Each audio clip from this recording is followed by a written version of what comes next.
Hi, it's Nicolay here. In most organizations, there is a need to periodically examine how one is organized and ensure that one has the right structure in place given the current goals and priorities.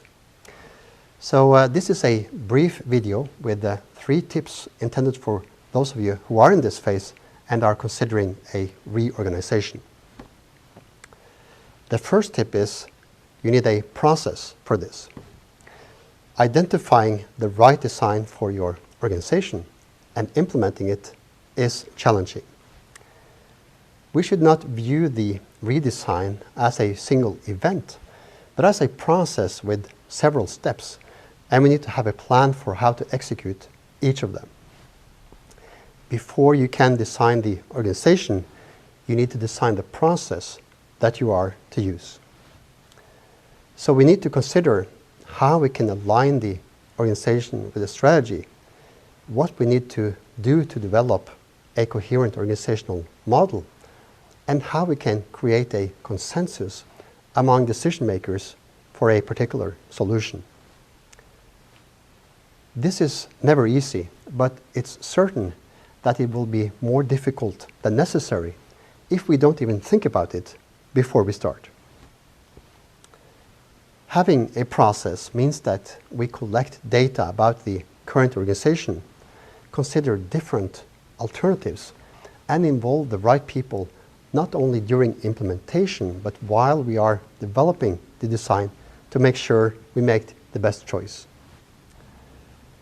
This requires an investment of time, of course, but there are several studies that show that using a systematic decision process does not increase the total time, as it tends to lead to more rapid implementation once the decision has been made. This is the most fundamental principle. Those of us who work in this field may have slightly different ways of doing this, but the most important thing is that there is a process.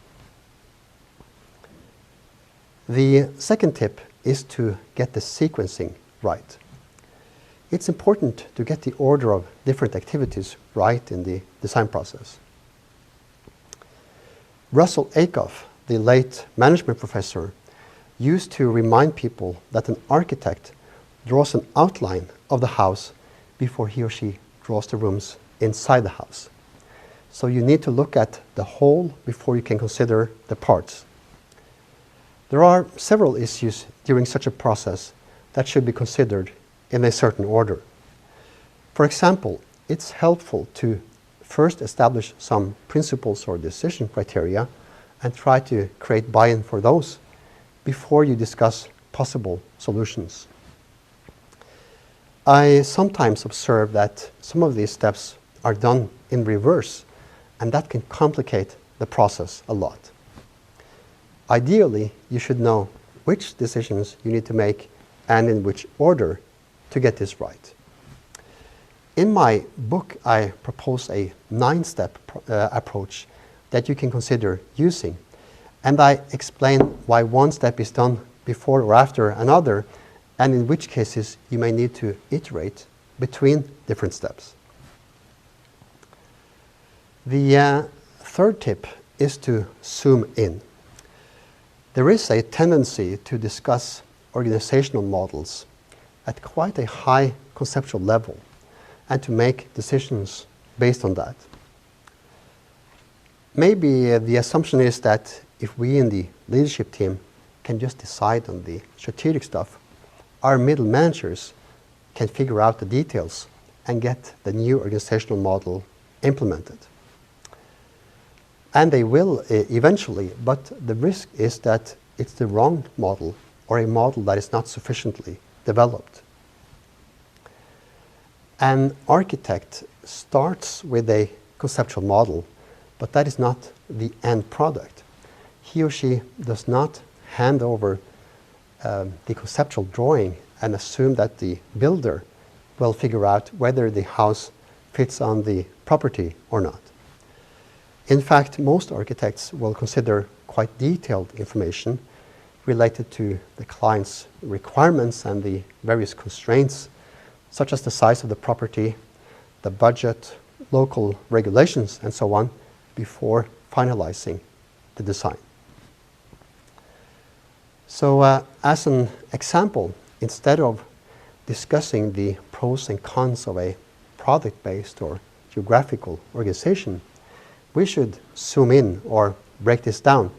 We should consider how each alternative would look if implemented in our organization. As a general rule, I would suggest that at a minimum, we should include in our analysis the level below the one which we are planning to redesign. So if we are discussing a possible new organizational structure for a business area, we need to consider the effects for the business units within the business area.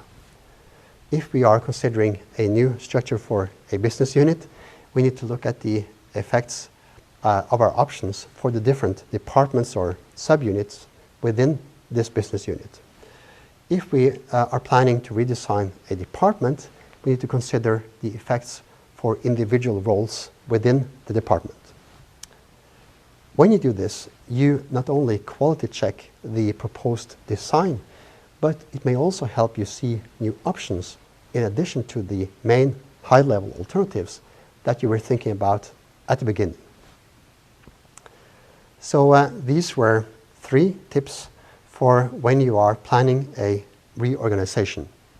Have a process, get the sequencing right, and zoom in when considering different alternative organizational models. Let me know if you have any questions or comments. If you are viewing this on my blog, there is a comment form below the blog post that you can use. Talk to you soon.